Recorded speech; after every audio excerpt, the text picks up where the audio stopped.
궁금했던 세계의 반응, 글로벌 리플, 글리 시작하겠습니다.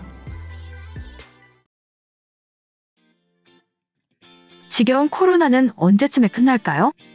재택근무도 많이 있고 요즘에는 언택트 시대가 되면서 5인 이상의 모임도 어렵고 그러다 보니 집에 있는 시간만 길어지네요.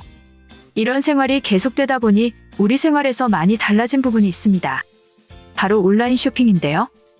기존에도 인터넷 기반의 쇼핑 문화가 점차 발달하고 있었지만 코로나로 인해서 전보다 2배, 3배 이상 온라인 거래가 많아졌다고 합니다. 요즘에는 장을 보는 것도 직접 마트를 가는 경우도 있지만 온라인 장보기를 통해서 받으시는 분들도 많으실 거예요. 이런 쇼핑뿐만 아니라 반대로 택배를 보내는 일도 전보다 많아진 것 같습니다. 특히 명절이 다가오면서 가족들을 직접 만나서 선물을 주거나 마음을 전했던 것과는 다르게 택배를 통해서 물건을 전달할 일도 늘어나고 있다고 하는데요. 온라인 쇼핑을 통해서 받은 상자가 우연히 내가 보내려는 물건과 사이즈가 비슷해서 맞다면 그대로 보내면 되지만 아니라면 보통 우체국을 가서 택배를 보낼 거예요. 우체국에서는 다양한 크기의 상자가 있기 때문에 그때그때 맞춰서 구매를 한 후에 사용을 할 수 있습니다. 그런데 택배를 한 번이라도 보내본 분들이라면 아시겠지만 상자 선택에 있어서 고민됐던 적이 있을 겁니다. 사이즈가 얼추 센티미터로 나와 있지만 실제로 가늠하기에는 너무 대략적인 정보이죠. 그래서 상자를 하나 들고 박스를 만들어 본 후에 크기가 맞지 않으면 다시 다른 상자를 만들어 보고 그런 작업을 하셨을 텐데 이제는 그런 비효율적인 일이 일어나지 않을 것 같습니다. 우체국 택배에서 아이디어를 낸 것인데요. 수포 상자에 부피 측정자가 생겨서 원하는 물건을 갖다 대기만 하면 바로 한눈에 알아볼 수 있는 시스템인 것이죠. 이전에는 아마 귀찮아서 그냥 넉넉한 크기로 보내셨던 분들도 계셨을 텐데 그렇게 된다면 내용물이 자유롭게 돌아다니기 때문에 파손될 우려가 있고 충전재를 훨씬 많이 사용해야 하기 때문에 환경적으로도 손해가 있고 상자 가격이 올라가서 아까운 것도 있고요. 다양한 점에서 이번 소포상자 크기 대조 시스템이 메리트가 있는 것 같습니다. 이뿐만 아니라 우리나라의 택배가 잘 되어 있다는 점은 누구나 아실 텐데요.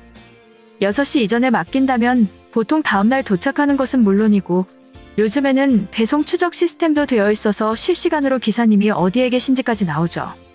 항상 물건을 받을 날이 되면 배송 추적 지도를 보면서 언제쯤 오나 기다리는 맛이 있는 것 같습니다.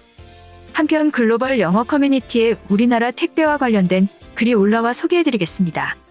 한국에서 생활하면서 한국인들은 다양한 점에서 효율적인 삶을 산다고 생각이 든다.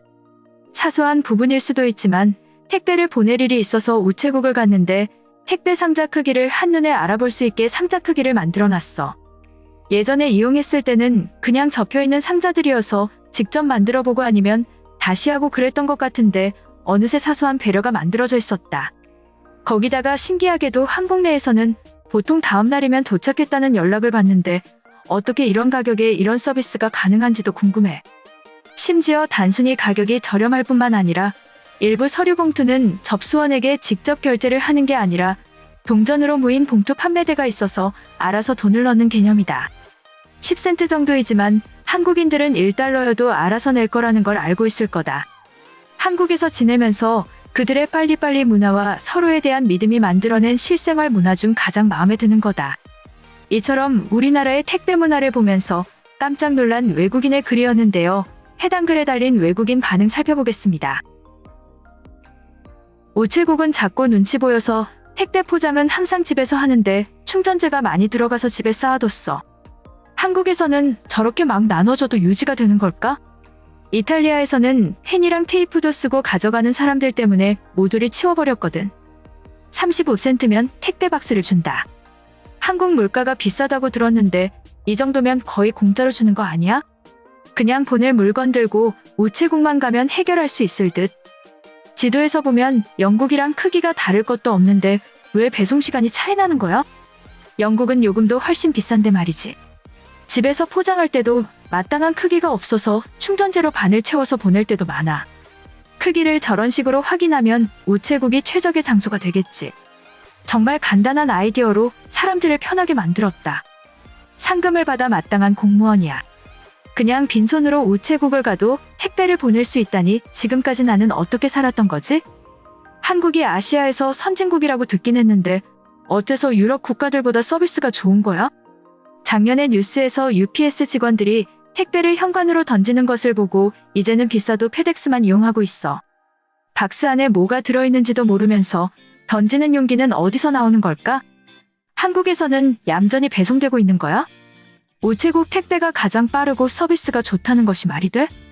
미국에서는 사설업체들이 그나마 믿을만한데 UPS는 분실도 많고 언제 올지 예상할 수 없어. 물론 돈만 많이 주면 뭐든지 가능하지만 말이야. 한국처럼 빨리 받으려면 엄청난 비용을 내야 한다. 그냥 기본 서비스를 신청하면 일주일 정도는 소요되는 것이 평균이야. 아무래도 한국은 작은 나라니까 빠르겠지? 그래도 부러운 것이 사실이야. 박스 크기를 확인하는 아이디어는 당장 가져와야 해. 우체국에 가서 들어가지도 않는 작은 박스를 샀다가 재포장하는 경우가 많아. 충전재도 돈을 주고 사야 하는데 한국에서는 무제한으로 공짜라는 거야? 지난주에 주문한 에어팟이 아직도 안 왔어. 10일이나 지났는데 배달원이 훔쳐갔는지 잃어버렸는지 확인도 안 된다. 분명히 송장 번호에는 도착했다고 표시되는데 다시는 우체국을 이용하지 않을 거야. 돈통이 포장 데스크 위에 그냥 있다. 속에 얼마가 있는지 뻔히 보이는데 뉴델리에서는 5분 내로 사라지겠지. 지키고 있는 경비원이나 CCTV는 필수다. 왜 한국인들은 저렇게 돈을 방치하는 거야? 3년 전에 한국에서 신혼집을 구했는데 정말 기적 같은 배송 시스템이야.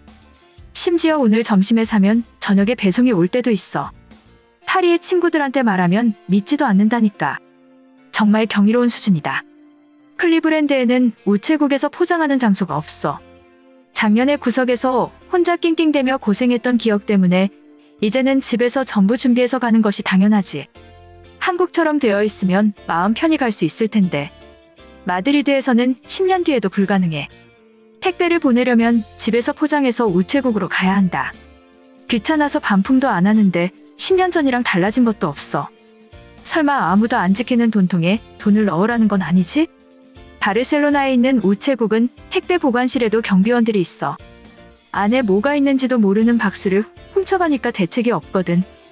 도대체 택배를 얼마나 보내길래 동네 우체국마다 완벽한 장소가 준비되어 있을까? 한국인들은 코로나를 피해서 집에서 택배만 주고받는 거야? 나는 아마존을 통해서 받는 경우는 많아도 보내는 일은 거의 없거든. 작년에 우리 동네에서 UPS 직원이 택배를 배달하고 다시 와서 훔쳐가는 범죄가 발생했다. 옷을 갈아입고 모자도 썼지만 분명히 배달원이었고 아이폰이랑 스피커를 훔쳐갔어. 그때부터 나는 우체국을 믿지 않는다. 이번 영상은 여기까지고요. 제 영상이 도움이 되셨거나 세계 속 반응 더 보고 싶다 하시는 분들은 구독과 좋아요, 알람 설정까지 부탁드립니다. 다음에 또 봐요. 안녕.